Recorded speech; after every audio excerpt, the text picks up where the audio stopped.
Hello दोस्तों, welcome to my YouTube channel MS lecture by Manoj sir. दोस्तों, आज की इस वीडियो में हम बताने वाले हैं क्लास 12 यूपी बोर्ड एग्जाम में जो पोएट्री है उसका एक सेंट्रल आइडिया है माय मदर एट 66। इस सेंट्रल आइडिया को आपको किस प्रकार से लिखना है, चलिए तो स्टार्ट करते हैं video. Central idea of the poem my mother at 66। तो the central idea of the poem my mother at 66 composed by Kamala Das is that. यह जो पोएम है my mother at 66 Kamala Das द्वारा रचित की गई है। कमला दास द्वारा रचित कविता माय मदर एट 66 का केंद्रीय विचार यह है कि अब इसका जो है सेंट्रल आइडिया किस प्रकार से लिखना है।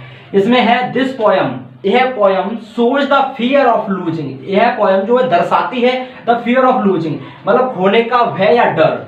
Her mother of the poetess, मतलब अपनी माँ को, किसको, कवित्री को। इस पोएम में कहा गया है this poem shows the fear of losing her mother of the poetess. इस पोएम में यह जो पोएम है वो दर्शाती है कवित्री को उसकी माँ का खोने के भय को। कवित्री को अपनी माँ को खोने का जो भय है उसको यह पोएम दर्शाती है। आगे इस पोएम में कहा गया है her mother is in the last phase of her life. जो कवित्री की जो माँ है वो अपने जीवन के लास्ट, मतलब अपने जीवन के अंतिम चरण में, लास्ट फेज अंतिम चरण में है। जो कवित्री की माँ है वह कैसे अंतिम, अपने जीवन के अंतिम चरण में, मतलब मृत्यु के करीब है। सो द पोएट, इसलिए कवित्री फील्स दैट, कवित्री महसूस करती है कि शी विल पास अवे सून, वह जल्दी गुजर जाएंगी। कहने का मतलब है यह जो पोएम है वो कवित्री को उसकी माँ को खोने को दर्शाती है, खोने के भय को दर्शाती है। उसकी जो माँ है वो मतलब मृत्यु के अंतिम चरण पर है या अपने जीवन के लास्ट फेज पर है, अंतिम चरण में है, अपने मृत्यु के समीप है।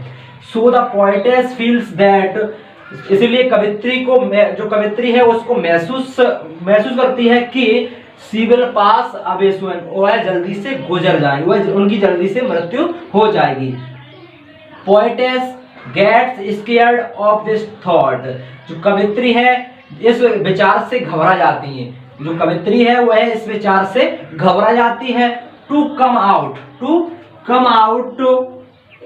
Out of his negative thought, इस नकारात्मक विचार से बाहर आने के लिए, यह जो नकारात्मक विचार है इससे बाहर आने के लिए she looked outside of car, वह कार से बाहर देखा, उन्होंने कार से बाहर देखा, कवित्री ने कार से बाहर देखा इस विचार से बाहर आने के लिए।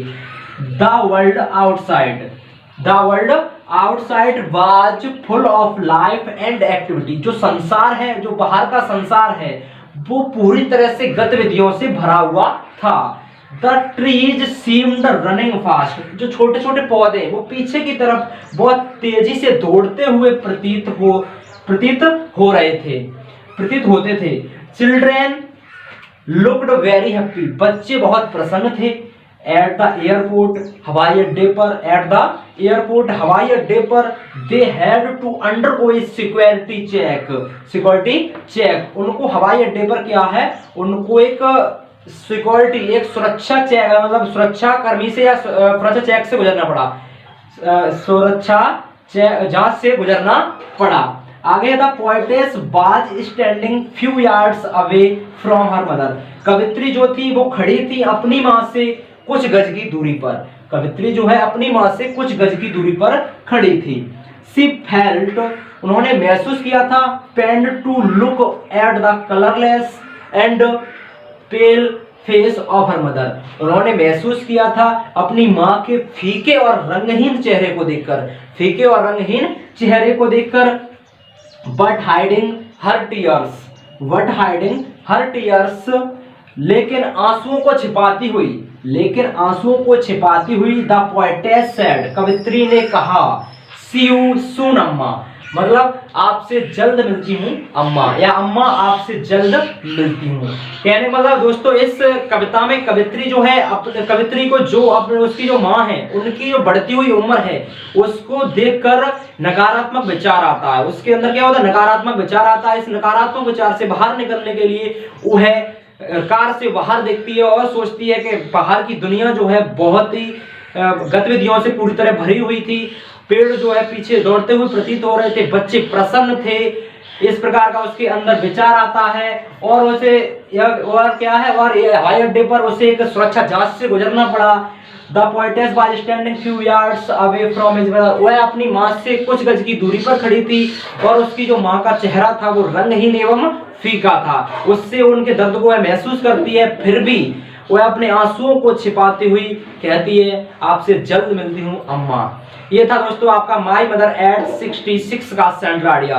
दोस्तों यदि समझ में आया हो तो वीडियो को लाइक करें, शेयर करें, कमेंट करें। Thank you for watching. मिलते हैं नेक्स्ट वीडियो में एक नए सेंट्रल आइडिया के साथ। Thank you.